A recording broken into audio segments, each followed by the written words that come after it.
84 लाख योनियों से मुक्ति के लिए यह कथा अवश्य सुने। इस कथा को जो सुनेगा या पढ़ेगा उसे 84 लाख योनियों से मुक्ति अवश्य मिल जाएगी। एक बार की बात है कि यशोदा मैया प्रभु श्री कृष्ण के उल्लंघनों से तंग आ गई और छड़ी लेकर श्री कृष्ण की ओर दौड़ी। जब प्रभु ने अपनी मैया को क्रोध में देखा तो वह अपने बचाव करने के लिए भागने लगे। भागते भागते श्री कृष्ण एक कुम्हार के पास पहुँचे।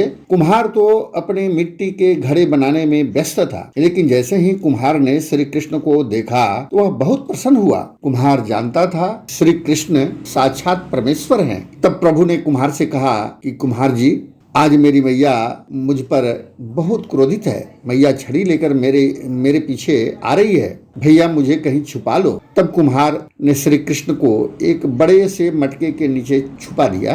कुछ ही क्षणों में मैया यशोदा भी वहां आ गई और कुम्हार से पूछने लगी कि अरे कुम्हार, तूने मेरे कन्हैया को कहीं देखा है क्या? कुम्हार ने कह दिया, नहीं मैया, मैंने कन्हैया को नहीं देखा है। श्री कृष्ण ये सब बातें बड़े से घड़े के नीचे से छुपकर सुन रहे थे। मैया तो वहां से चली गई।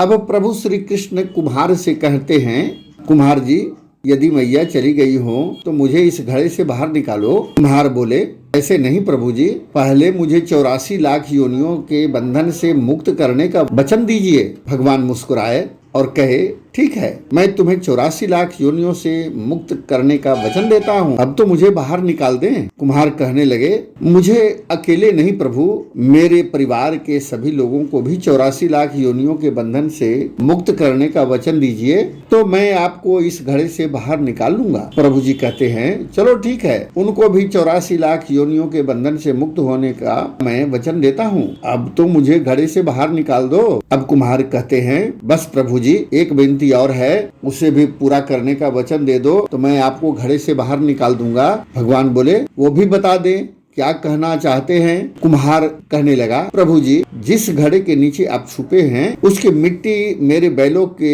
ऊपर लाद कर लाई गई है। मेरे इन बैलों को भी 84 लाख योनियों के बंधन से मुक्त करने का वचन दे दीजिए। भगवान ने कुम्हार के प्रेम पर प्रसन्न होकर उन बैलों को भी 84 लाख योनियों के बंधन से मुक्त होने का वचन दिया। प्रभु बोले, अब तो तुम्हारी सब इच्छाएं पूरी हो गई, अब तो मुझे घड़े से बाहर निकाल दो। तब कुम्हार कहता है, अभी नहीं भगवान, बस एक अंतिम इच्छा और है, उसे भी पूरा कर दीजिए। और वो ये है कि जो भी प्राणी हम दोनों के बीच के इस संवाद को सुनेगा उसे भी आप 84 लाख योनियों के बंधन से मुक्त करने का वचन दे दीजिए। बस यह वचन दे दीजिए तो मैं आपको इस घड़े से बाहर निकाल दूंगा। कुम्हार की प्रेम भरी बातों को सुनकर प्रभु श्री कृष्ण बहुत खुश हुए और कुम्हार की इस इच्छा को भी पूरा करने का वचन दिया। फिर कुम्हार ने बाल श्री कृष्ण को घड़े से बाहर निकाल दिया, उनके चरणों में साष्टांग प्रणाम किया, प्रभु जी के चरण धोए और चरणामृत पिए, अपनी पूरी झोपड़ी में चरणामृत का छिड़काव किया और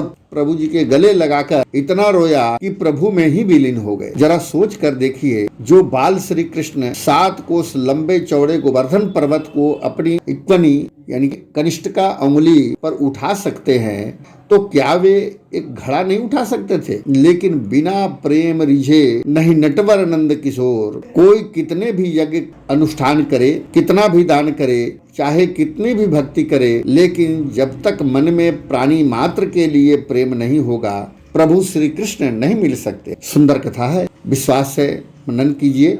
अच्छा लगे तो दूसरे को भी भेजिए।